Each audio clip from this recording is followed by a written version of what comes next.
Sejam bem-vindos, amigos do canal Resenha Forense, a nossa nova aula de Direito Internacional. Voltando de um período sabático, algumas semanas sem aula. Agora retornaremos ao curso das aulas normalmente.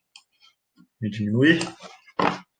Aula passada falamos sobre os tratados, o que são os tratados, conceitos jurídicos.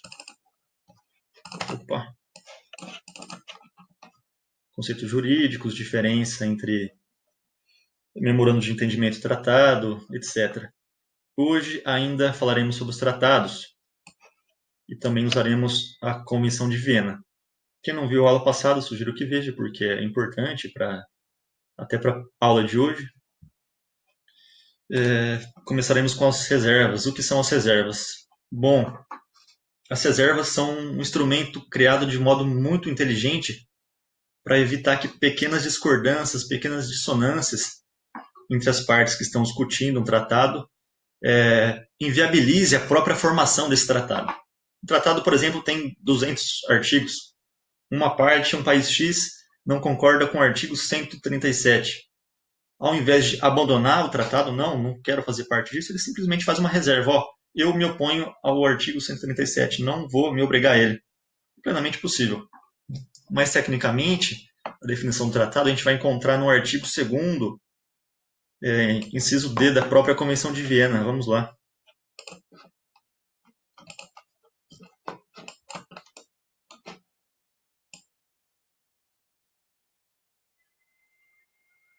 Artigo 2º, inciso D, que seria uma reserva. Reserva significa uma declaração unilateral, qualquer que seja sua redação ou denominação, feita por um Estado ao assinar, ratificar, aceitar ou aprovar um tratado, ou ele aderir, com o objetivo de excluir ou modificar o efeito jurídico de certas disposições do tratado em sua aplicação a esse Estado. É exatamente o que nós falamos anteriormente.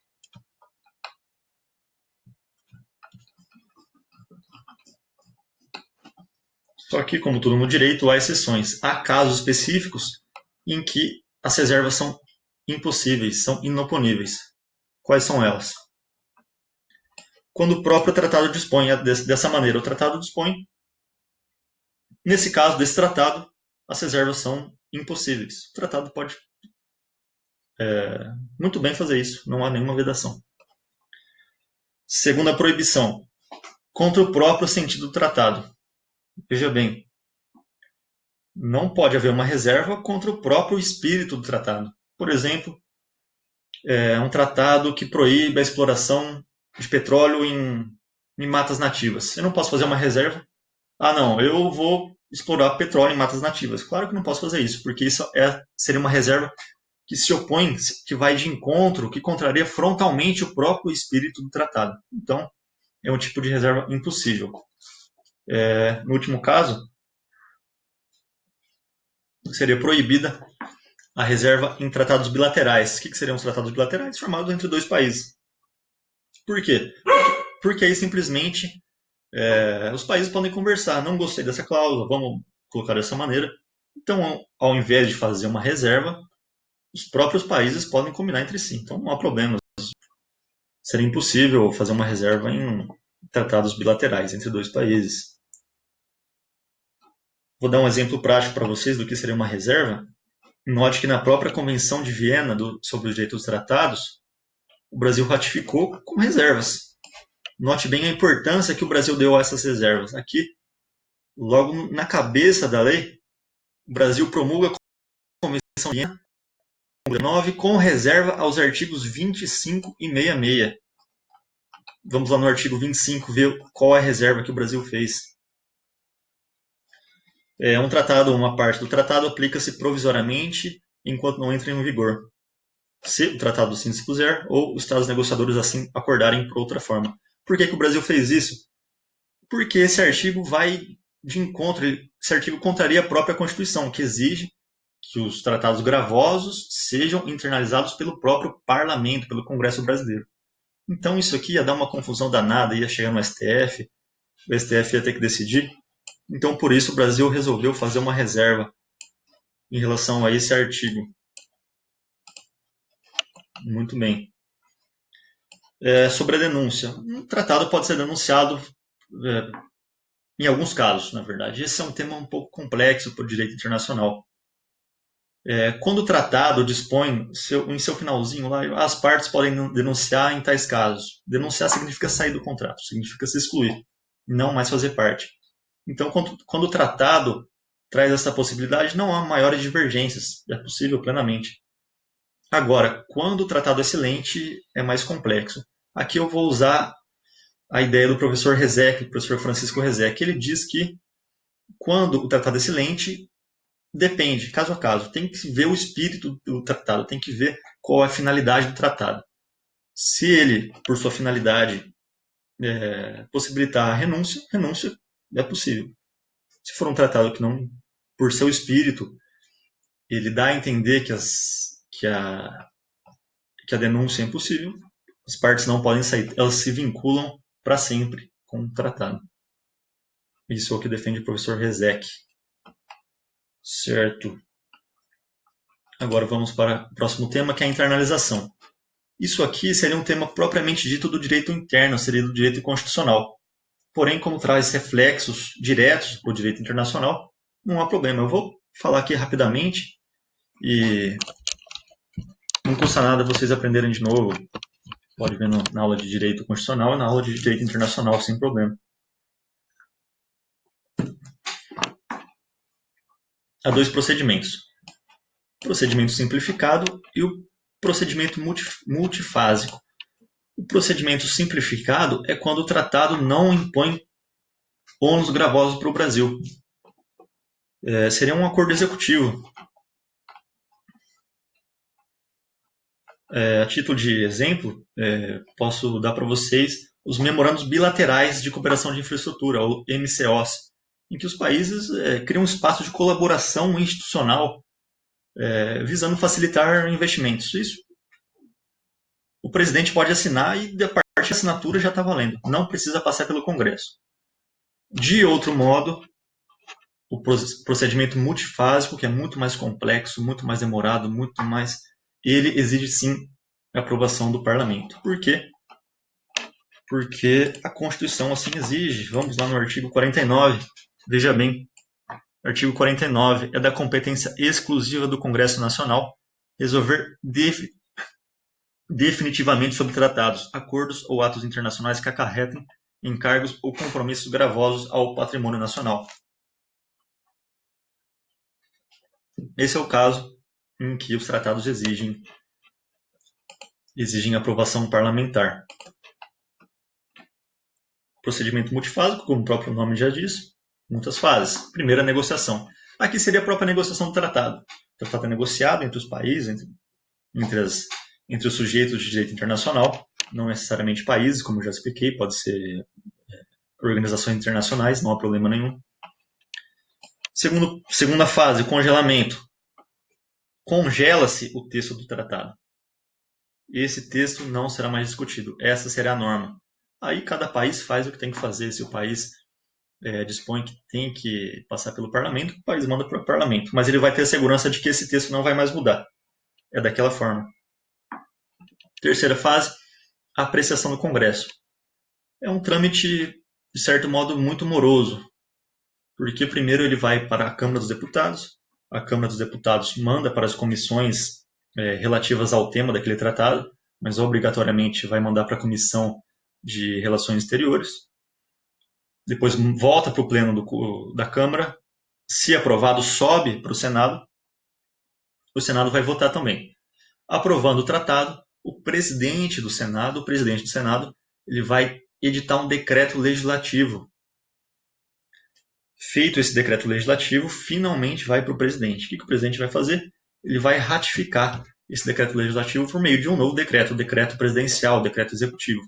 Finalmente, depois disso, será promulgado o tratado no DOU, no Diário Oficial da União. Depois da publicação, pode-se considerar sim que o tratado está vigente no Brasil. Depois da sanção presidencial, a última fase, que seria a comunicação. Quando o tratado é bilateral, feito entre dois países, basta informar outro país, o tratado já está vigente em meu país. Quando o tratado é multilateral, envolve várias partes, geralmente o tratado dispõe sobre uma parte depositária. essa parte vai receber o instrumento de ratificação. Então, ao enviar o instrumento de ratificação para esse ente depositário, está informada a internalização do tratado no Brasil. Certo. Agora vamos para as questões. Deixa eu ver se eu esqueci de falar algo para vocês.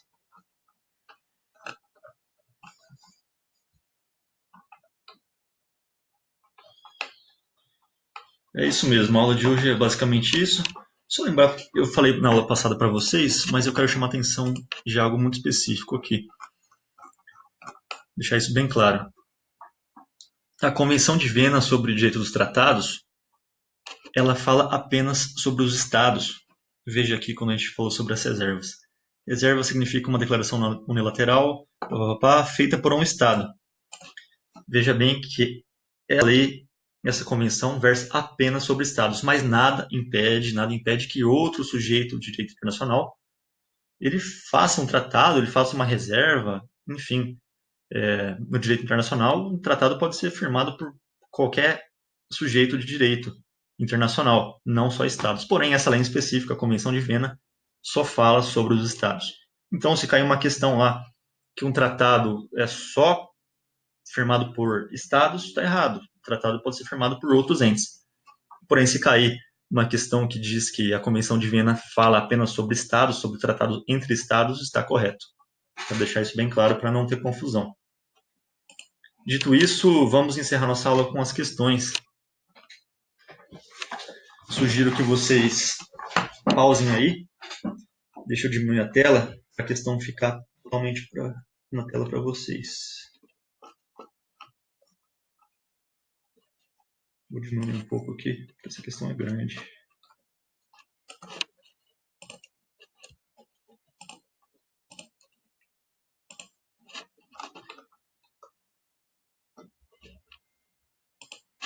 Pronto, agora vocês conseguem ler totalmente. Pausem o vídeo aí, leia a questão, faça e depois volte aqui comigo. Vamos lá. Em 14 de dezembro de 2009, o Brasil promulgou a Convenção de Viena sobre o Direito dos Tratados de 69, por meio do decreto tal. A Convenção codificou as principais regras a respeito da conclusão, entrada em vigor, interpretação e extinção dos tratados internacionais. Tendo por base os dispositivos da Convenção, assinale a alternativa correta. Para fins da Convenção, tratado significa qualquer acordo internacional concluído por escrito entre Estados e ou organizações internacionais. B. Os Estados são soberanos para formular reservas, independentemente do que dispõe o tratado. C. Um Estado não poderá invocar o seu direito interno para justificar o descumprimento de obrigações assumidas em um tratado internacional devidamente internalizado. Finalmente, D. Os tratados que conflitem com uma norma imperativa de direito internacional geral têm sua execução suspensa até que uma norma ulterior do direito internacional geral da mesma natureza derrogue a mesma norma imperativa com eles conflitante. Essa é uma questão relativamente complexa, então vamos ponto a ponto.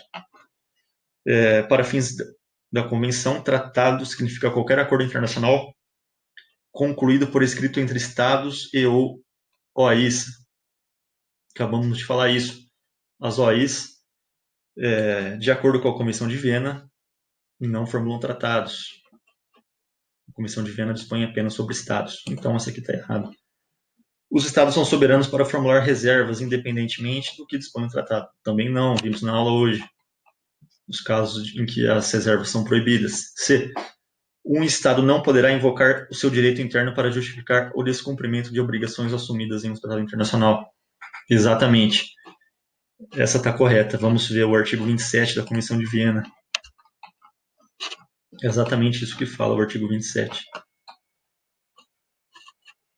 Uma parte não pode invocar a disposição do seu direito interno para justificar o inadimplemento de um tratado. A questão só copiou e colou a letra da lei. Por último, essa aqui está errada também. Os tratados que conflitem com uma norma imperativa de DI geral têm sua execução suspensa até que a norma ulterior de direito internacional geral, da mesma natureza, derrogue a norma imperativa com eles conflitante. E essa D aqui está uma bagunça. Os tratados que conflitem está errado. Lembre que a norma imperativa de direito internacional geral seria o jus cogens, que não pode ser suspenso, preterido, derrogado, excluído de nenhuma forma. O jus cogens sempre prevalece, apesar das normas de direito internacional não terem hierarquia, como eu falei para vocês também nas aulas anteriores. Vamos para a próxima questão. Faça a mesma coisa, pausa aí, resolva e volte comigo. A competência para resolver definitivamente sobre tratados, acordos ou atos internacionais que acarretem encargos ou compromissos gravosos ao patrimônio nacional é do... Vimos isso na aula de hoje também. É do Congresso Nacional. Nem vou ler as outras, porque essa está tranquila. Por fim,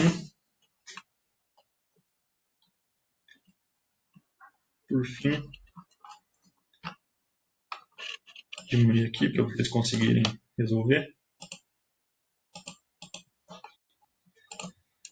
Certo, resolva aí e volte comigo. Tratados são, por excelência, normas de direito internacional público. No modelo jurídico brasileiro, como nas demais democracias modernas, tratados passam a integrar o direito interno estatal após a verificação de seu iter de incorporação. A respeito dessa temática, assinale a opção correta de acordo com o ordenamento jurídico brasileiro. Uma vez ratificados pelo Congresso Nacional, os tratados passam de imediato a compor o direito brasileiro. Errado. Lembra que a gente falou sobre a internalização no procedimento multifásico, que depois da apreciação do Congresso tem que haver a sanção presidencial ainda. Então, depois do decreto legislativo do presidente do Senado, o tratado ainda não vale no Brasil. Depende do presidente, finalmente. B.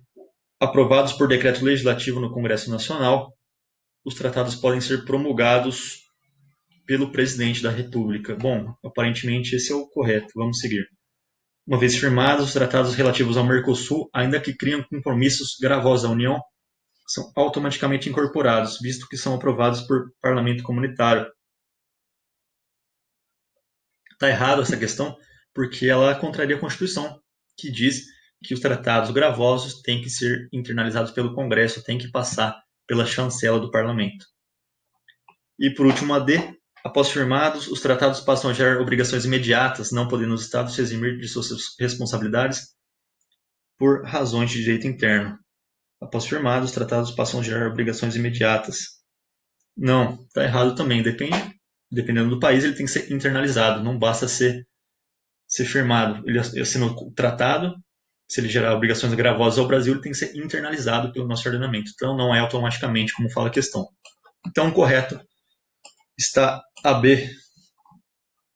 Encerramos assim nossa aula de hoje. Espero que tenham gostado. Espero que todos estejam bem. E até a próxima aula. Até mais.